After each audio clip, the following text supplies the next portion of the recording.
నెహెమ్యాను దేవుడు చెప్పండి ఏమిటో నమ్మాడు కాబట్టి ఏ పని ఇచ్చాడు? కష్టతరమైన పని ఇచ్చాడు. మళ్ళా చెప్తున్నా, కొత్తగా నిర్మించడం ఈజీ అంటారా, రిపేర్ చేయడం ఈజీ అంటారా?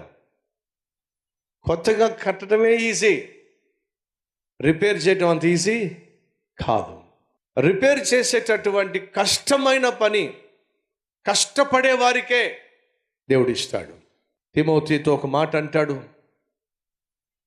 అలాగే మరొక సందర్భంలో పౌలు ఈ మాట రాస్తాడు, బలహీనంగా ఉన్నటువంటి వారిని బలపరుచుటకు నిన్ను అక్కడికి పంపిస్తున్నా, రిపేర్ చేయడానికి నిన్ను పంపిస్తున్నా అని చెప్పి తాను ఏర్పరచుకున్న సేవకులను రిపేర్ చేయడానికి పంపించే వారిని ఏర్పరచుకున్న ఎవరయ్యా వీళ్ళు అంటే బహు నమ్మకమైన వాళ్ళు. సహోదరుడా, సహోదరి, నెహెమ్యాను దేవుడు పిలిచాడు కష్టతరమైనటువంటి పని చేయడానికి, పరిచర్య చేయడానికి, పనిని ప్రారంభించడానికి. దాన్నే తీసుకున్నాడు. సో ఉద్యోగంలో కష్టంగా ఉందా? అయితే నువ్వు నమ్మదగిన వాడివని దేవుడికి ఆ కష్టమైన ఉద్యోగం నీకు ఇచ్చాడు. పని చేసే చోట కష్టంగా ఉందా? వ్యాపారం చేసే చోట కష్టంగా ఉందా? నువ్వు కష్టపడతావు కాబట్టే దేవుడు నీకు కష్టమైనటువంటి పని ఇచ్చాడు. దాన్ని నువ్వు నెరవేర్చి చూడు, దాన్ని నువ్వు గెలిచి చూడు, దేవుడు నిన్ను మరింతగా దీవిస్తాడు. ఈ విషయాన్ని మర్చిపోకండి. సరే, రంగంలోకి దిగాడు నెహెమ్యా. ఏం చేశాడు? రంగంలోనికి దిగాడు. ఎప్పుడైతే అక్కడికి వచ్చాడో, వచ్చినప్పుడు మొట్టమొదటిగా తనకు ఎదురైనటువంటి అనుభవం ఏంటో తెలుసా? చదువుదాం రండి. 10వ వచనం 2వ అధ్యాయం. హోరోనీయుడైన సన్బల్లుతును, అమోనీయుడైన టోబియా అను దాసుడును ఇశ్రాయేలీయులకు క్షేమము కలుగ చేయు ఒకడు వచ్చెనని విని బహుగా దుఃఖపడిరి. ఇది జరుగుతుంది. ఎప్పుడైతే నువ్వు కష్టపడడానికి ఇష్టపడే వ్యక్తిగా ఉన్నావో ఏడ్చేవాళ్ళు బయలుదేరుతారు. ఎప్పుడైతే నువ్వు కష్టపడేటటువంటి వ్యక్తిగా ఉద్యోగంలో జాయిన్ అయ్యావో సోమరోళ్ళు ఏడుస్తారు. ఎక్కడ నువ్వు పైకి వచ్చేస్తావో, ఎక్కడ నువ్వు ప్రయోజకుడు అయిపోతావో, ఎక్కడ నువ్వు పేరు సంపాదించేస్తావో అని చెప్పి కష్టపడే వాళ్ళని చూసే మిగతా వాళ్ళు ఏడుస్తారు. నిన్ను చూసి ఎవరైనా ఏడుస్తున్నారా? నిన్ను చూసి ఎవరైనా విమర్శిస్తున్నారా? నిన్ను చూసి ఎవరైనా నీ వెనకాల తాటాకులు కడుతున్నారా? అయితే నువ్వు సంతోషించు, ఆనందించు. ఎందుకని? అది సాధారణంగా ఒక సూచన. కష్టపడే వాళ్ళను చూసినప్పుడు సోమరోలు చేసేటటువంటి పనికి మాలిన పనులు ఏమిటంటే నీ వెనుక నిన్ను విమర్శించటం, నీ వెనుక తాటాకులు కట్టడం, నీ వెనుక గుసగుసలు ఆడడం, నీ గురించి తప్పుగా మాట్లాడడం. ఇది ఉద్యోగం చేసే చోట కావచ్చు, పనిచేస్తున్న చోట కావచ్చు, పరిచర్యలో కావచ్చు, ఇది సాధారణం. ఎవరైనా నీ గురించి నీ వెనుక తప్పుగా మాట్లాడుతున్నారు అంటే వాళ్ళు తప్పుటోళ్ళు కాబట్టి తప్పుగా మాట్లాడుతున్నారు. కష్టపడడం చేత కాదు కాబట్టి కష్టపడి నిన్ను చూసి ఏడుస్తున్నారు. ఇది జీవితాంతం జ్ఞాపకం పెట్టుకోవాల్సినటువంటి ఒక విలువైన సత్యం. నెహెమ్యా వస్తే సన్బల్లట్టుకు ఎందుకు ఏడుపు? టోబియా అనేవాడికి ఎందుకు దుఃఖం? ఎందుకయ్యా అంటే వాళ్లకు కష్టపడడం చేత కాదు, ప్రయాసపడడం చేత కాదు.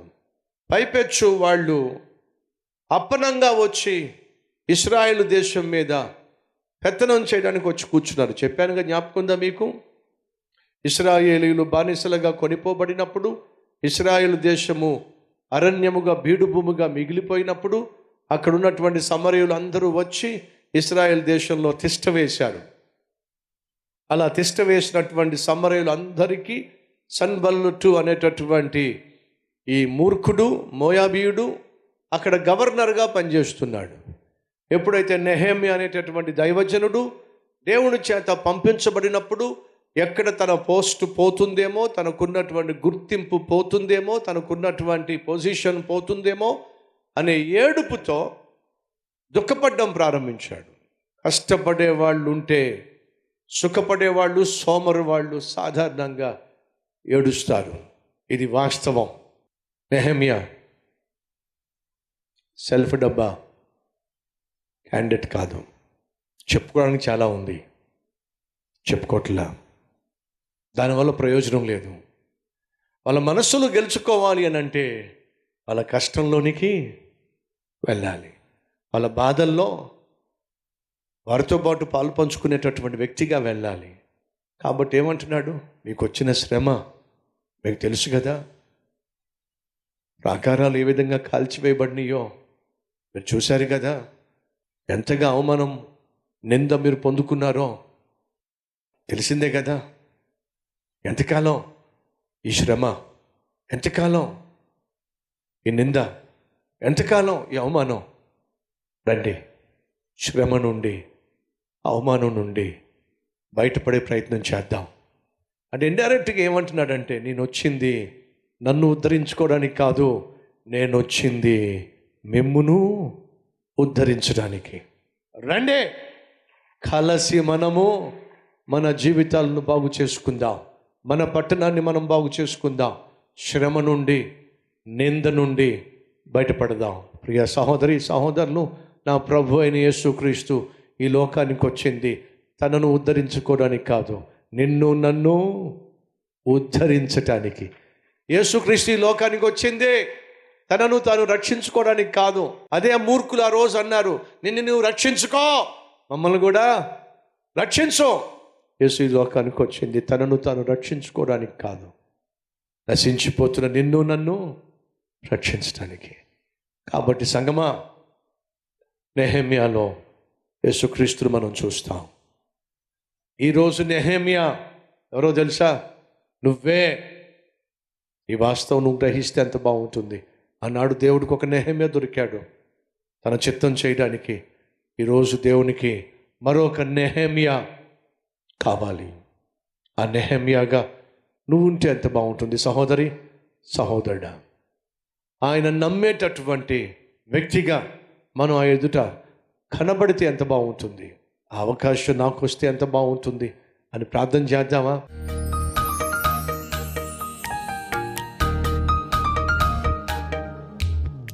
రక్షకా, నీ సన్నిధిలో ప్రార్థన చేస్తున్నాం. మా సంఘాల్లో సేవలో ఉంటున్న ప్రతి సేవకుడిని, సేవకురాలని, వారి కుటుంబాలను, బిడ్డలను ప్రత్యేకంగా దీవించాయా. సేవ పట్ల భారాన్ని ఇవ్వండి, బాధ్యతను పెంపొందించండి, పట్టుదలనివ్వండి. సవాలుగా పరిచర్యను తీసుకొని నువ్వు నమ్మిచ్చావు, ఆ నమ్మకాన్ని నేను కాపాడుకుంటా ప్రభువా. ఇతరుల కంటే భిన్నంగా, ఇతరుల కంటే మిన్నగా, ఛాలెంజింగ్గా తీసుకొని సేవను ముందుకు తీసుకెళ్తా. ప్రయాసపడే తత్వాన్ని ఇవ్వండి, ప్రార్థనతో సేవ చేసే కృపనివ్వండి, పరిశుద్ధతతో పరిచర్య చేసే ధన్యత మాకు దయచేయండి.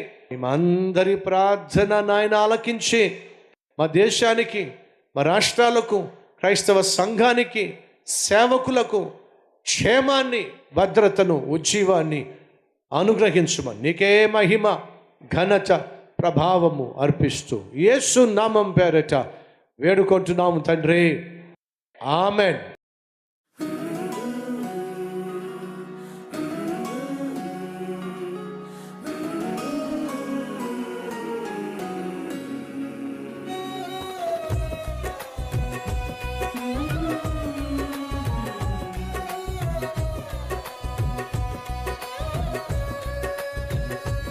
ఈ సందేశం మీకు ఆశీర్వాదకరంగా ఉన్నట్లయితే 10 మందికి షేర్ చేయండి, లైక్ చేయండి, మంచి కామెంట్ పెట్టండి. మళ్ళా రేపు కలుసుకుందాం. సెలవు.